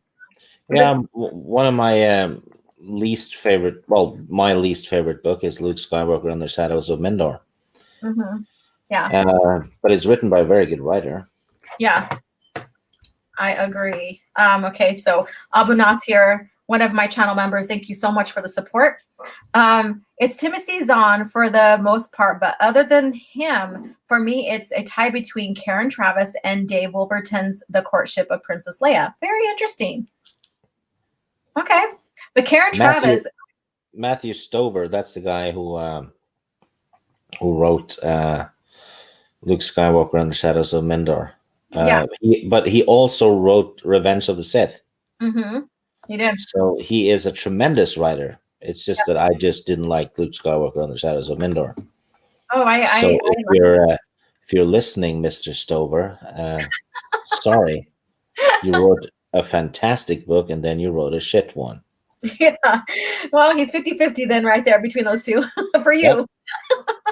And there you have it. Point taken here. All right. So again, Karen Travis, she basically created the Mandalore culture, language, lore. Phenomenal right there. So I give her credit, high credits for that. Hey, Jedi Luke. Hi, OG Star Wars and Stig. Gonna be listening for in a while.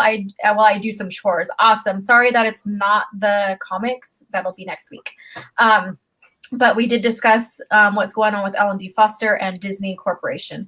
Orange Hat Review, the Legend Star Wars group had authors that are far superior than the new group from Disney Lucasfilm. Actually, the last half of that comment doesn't even need to be there because the old story group had authors. Yeah. All right. Caffeinated Wolf. I'm still new to diving into the EU Legends lore, but I'm really enjoying Old Republic stuff so far. Yes, the Old Republic is great stories as well.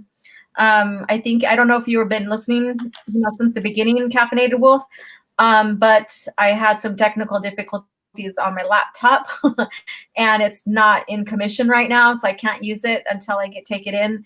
And my other computer, I don't have the PDF reader for the comic that we're reviewing uploaded or downloaded, and that was going to take a while. So I didn't want to cancel this live stream. So we're talking about EU in general, then about Ellen Dean Foster's, the misstep that Disney in general, the corporation, did towards him. Well, I wouldn't call it a misstep. That was very... Yeah, but how they're treating him with royalties that they owe him for his novels. It's actually theft. There we go. And then Abu Nas, favorite author of recent now is James Luceno. And as you read through the EU, again, you're going to find stories that you're like, oh crap, I didn't even think I would like this author. And he really wrote an excellent novel in the series. So you're going to discover that. That's a must. Yeah. And all of them, are, New York Times bestsellers. Karen Travis, Orange Chat Reviews, Karen Travis is the Mandalore. Yeah. She is that. Mm-hmm. Yeah. No Karen Travis, no Mandalorians that kick ass. All right. Since we're on the topic here, and we'll start, winding the show down now. So again, go and support Ellen Dean Foster. Get that word out. If you have a YouTube channel, pull up the article, discuss it, get it out there on what's going on with him. And spam Disney with this stuff. Yes, exactly. Spam Bob Iger, spam everyone. Yeah, exactly. So since we'll start winding down here. So my next question for you guys is, who is your favorite Mandalore or Mandalorian? Not of the new stuff, of the original. Yeah, the ones that actually are Mandalorians. Yeah. So, and I mean, so go ahead and share in the comments there. OG's computer has a bad motivator. It's the laptop that has a bad motivator. So yes.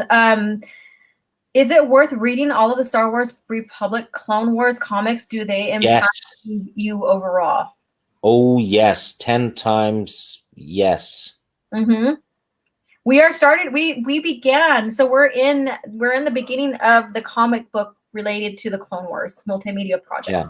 Yeah, the Clone Wars comics and the Republic comics, as they're also called, tie into the novels all over the place. It's one continuity.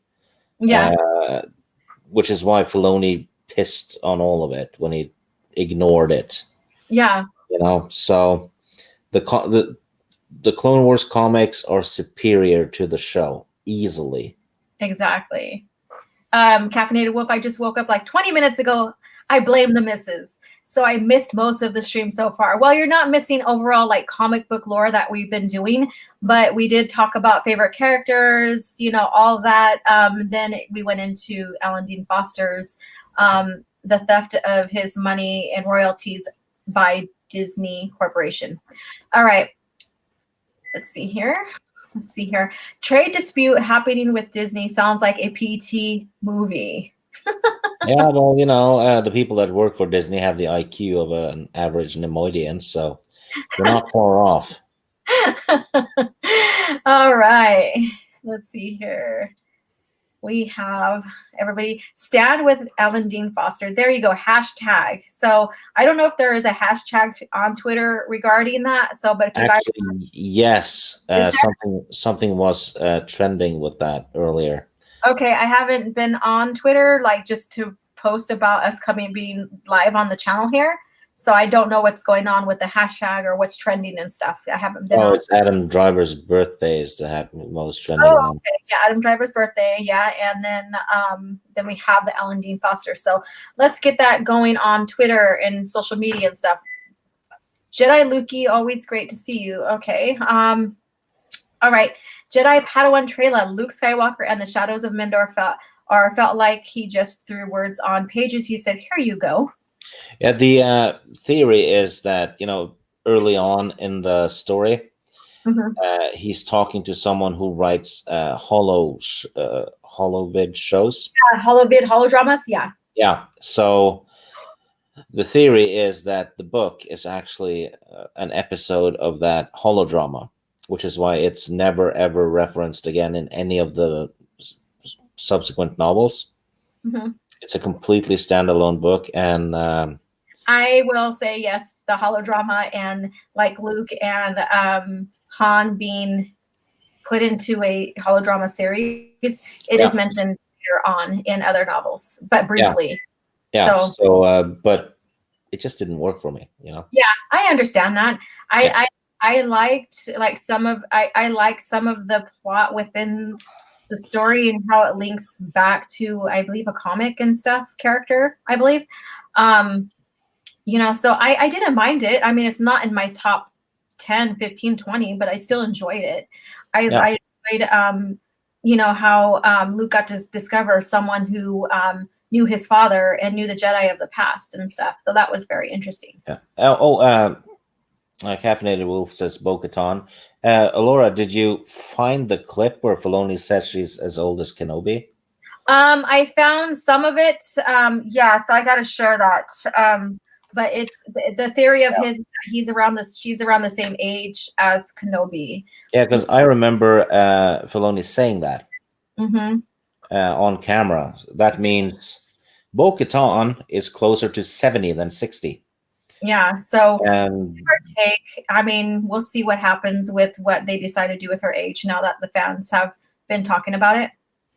Oh, they're not going to do a damn thing. Yeah, and it is what it is. I mean, I just just be consistent a little bit. I mean, we're not saying that she's supposed to be all wrinkled like Kenobi, because there's a reason why he looks like he does, because he wanted to not be recognizable. Still, make it look 70. Yeah. Well, all right. Let's see here. Oh, love the thumbnail, by the way, OG Star Wars. Yeah, this thumbnail will carry on towards the next show, so I'll make a new thumbnail for this one.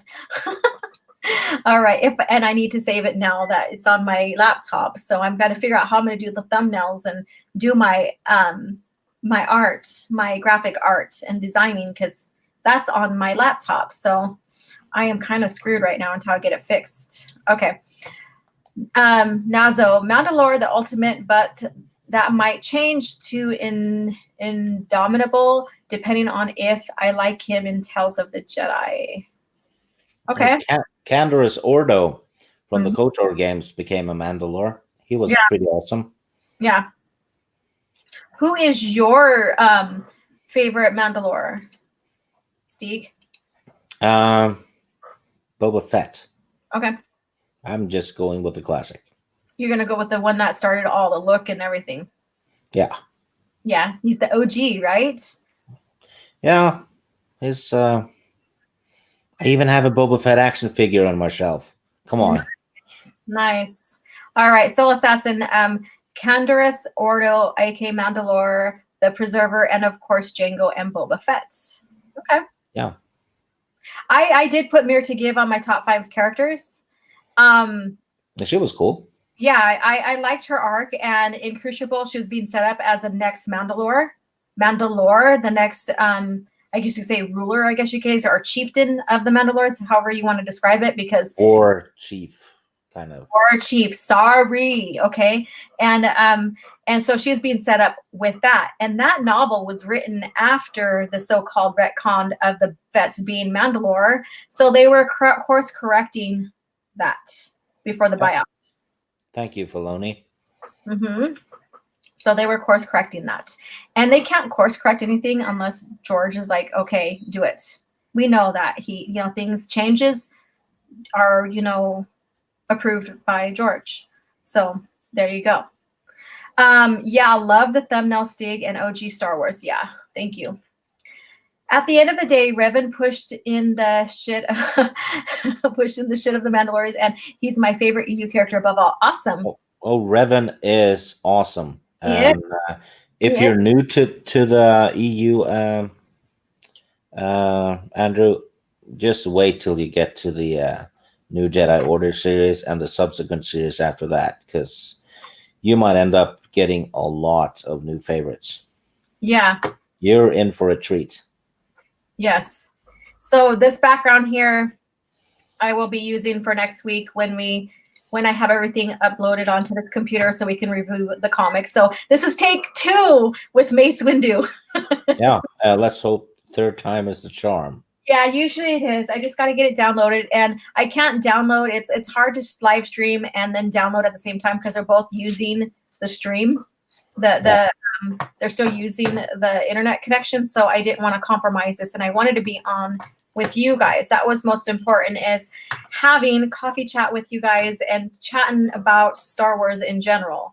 So we haven't done any news updates, and so this fits perfectly talking about Ellen Dean Foster. So yeah, let's see here.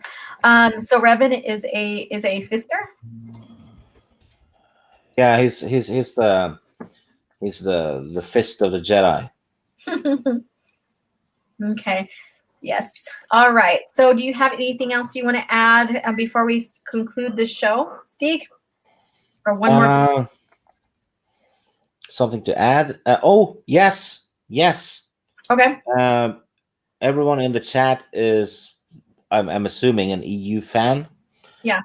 Next March, we are getting volume 1 of the collected short stories that were printed in Star Wars Insider. They're EU stories, and while it's not a novel or anything, it's still an EU product. Yeah. So, and it's volume 1. So if you want to support the EU in March, go buy that book. You know what? Pull up the link, because I remember when it first came out, you're like, we need to do a breaking news, but I wasn't available during that time, so we couldn't do a breaking news. If you want to pull up that link, we can share it real quick, and then I will share the the purchase information too as well. So if you want to share, I'll look for it. All right. Yeah, this is so breaking news.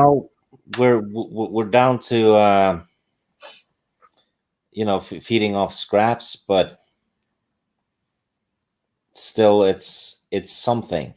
Yeah, it's something, and then by purchasing this, it shows Disney Lucasfilm what we want. Yeah, this is a small chance at showing Disney that this is something we want to support, right? Correct. All right, Caffeinated Wolf. The lady and I are going to cosplay Bastilla and Revan the first chance we get to go to a convention together. Awesome. That's amazing. I hope that, in the near future, we can all meet up at a convention and, have fun, cosplay, and actually meet and stuff. That sounds very, very fun and exciting. So I can't wait to even see that with you too. Yeah, someone needs to get me a Kenobi outfit. You had a plane ticket, right? Yeah. And I need time to grow my beard properly. Yeah. I do have that hair though. Yeah. Okay. You're just there. Go. Yeah, I'll pull up a picture of myself. Yeah. There you go. I think I could pull it off a little bit. Yes, I see that. That is friggin' Awesome. That is amazing. There you guys go. So we do, he is almost nearly in character. Let's see here. All right, so I'm going to share this right here in share screen, and we're going to end it with this. So we're going to discuss this, and then, and then end the stream or come to a conclusion. So here it is. Okay, let's get this one off here. Sorry, Abu, I'm taking you down. There you go. All right. So we have here Star Wars Insider Fiction Collection Volume 1 by Titan Comics. So you can pre-order right here for $24.99, and I meant to do it. I haven't yet, but it'll also be available in these bookstores here: Barnes & Nobles, Powell's, IndieBound, Target, Walmart, Amazon. So this is going to be about Star Wars Insider Fiction Collector Volume 1. Star Wars Insider, the official magazine of Star Wars Saga, presents an amazing collection of exclusive short stories from the galaxy far, far away. As you know, like the novels are being reprinted, but not the youth or the young readers series, like Young Jedi Knights, or any of those, or the short stories are not being reprinted. So I would jump on this. Add it to your collection. Yeah, and one of the short stories, I believe, is about Plagueis and his master. Okay. So it takes place before the Plagueis novel. Yeah, and this also includes... Go ahead. That's interesting enough, isn't it? Yeah, exactly.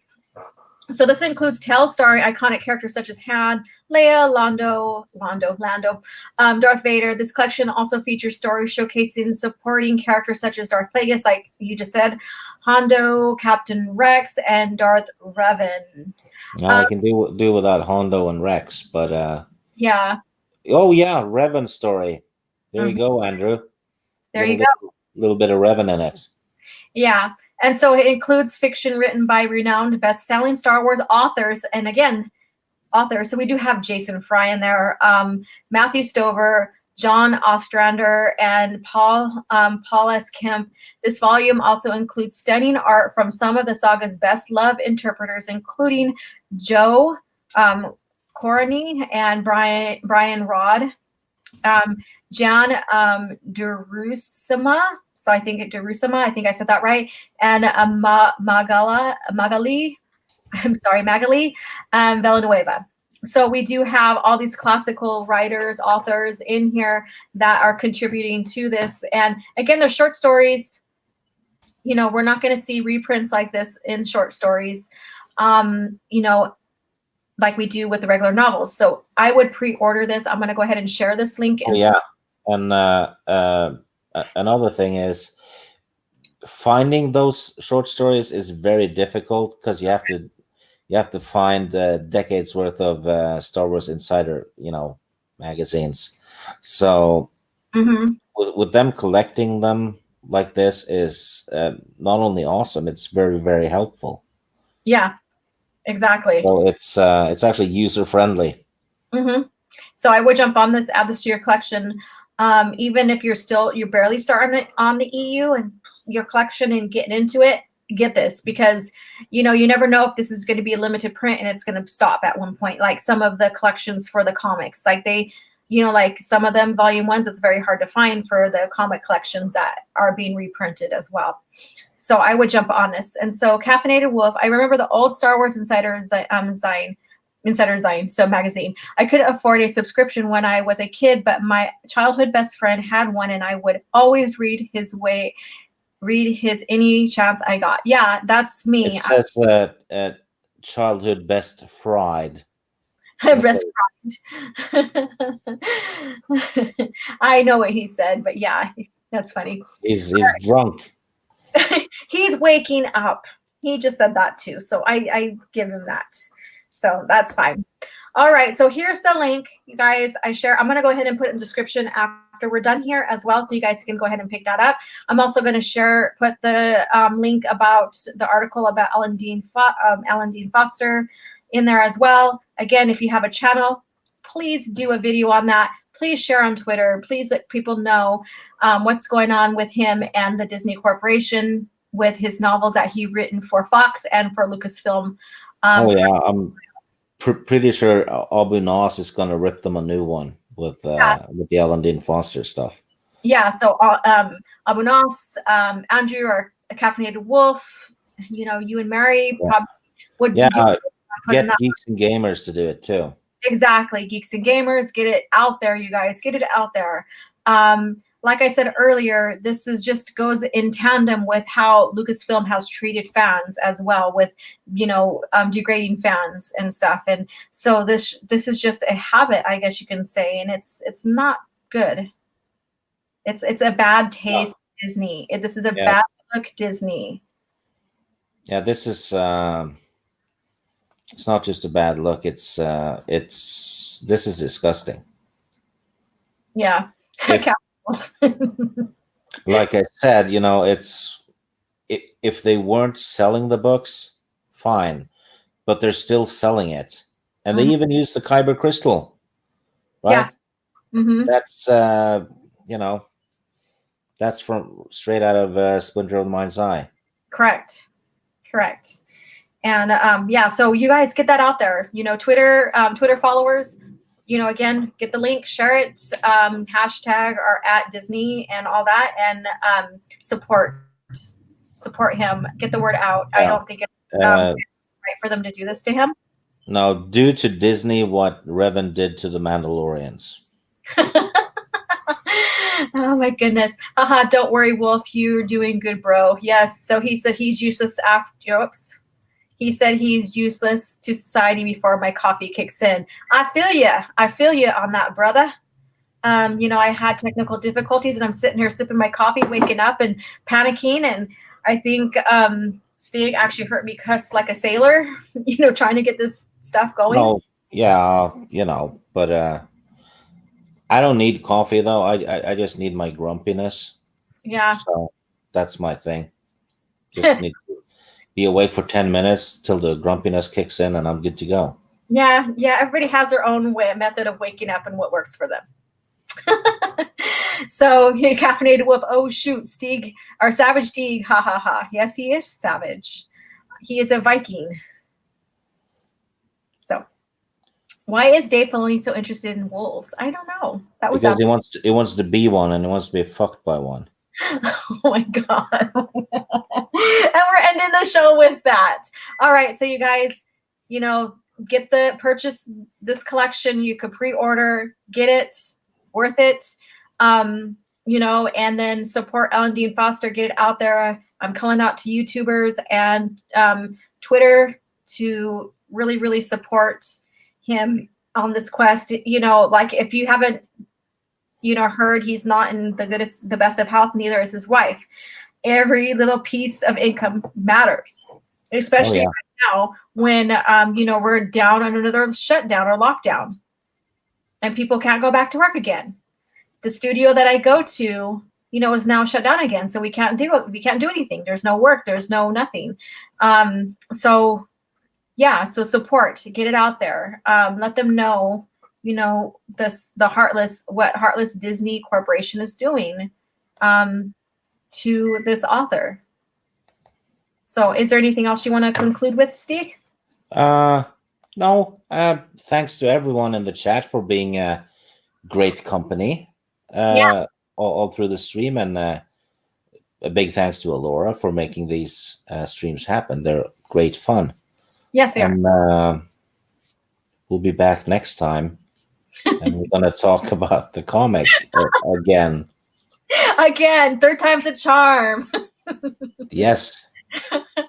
And one thing before we conclude here as well, my culture, people know. I forgot. And go buy my, in my latest top 5 video, there's a link because I made a top 5 shirt. Yeah. Yeah, that's made. I made it in like a minute and a half, so it's just as shitty as the videos. So go buy one and wear them. Oh yeah, and the link to his merch is in the descriptions, and I also pinned it on my Really? Yeah, so it's already shared. I was excited about it. I don't even have the link anymore. That's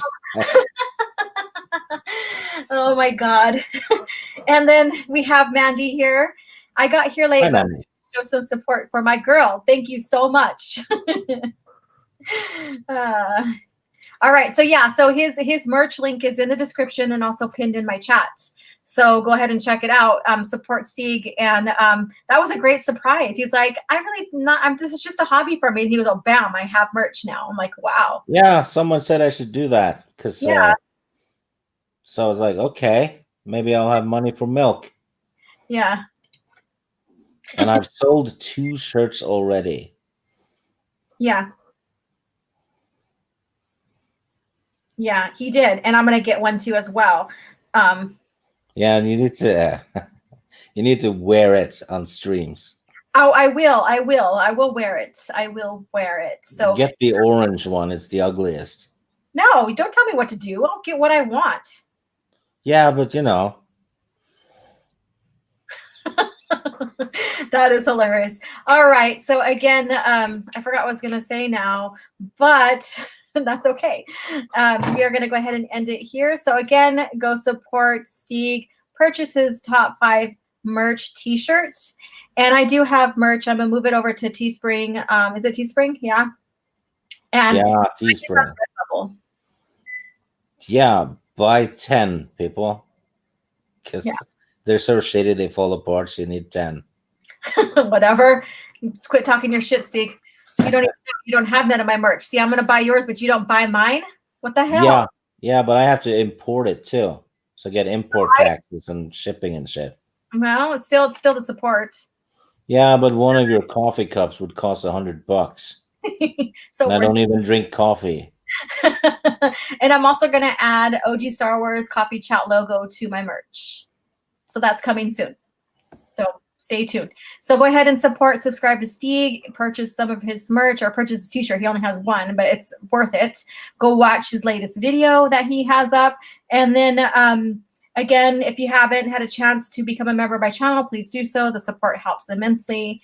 You guys are the reason why I keep on doing this. And my love and passion for George Lucas era Star Wars is what made this channel possible, and you guys support that. So you guys are freaking amazing.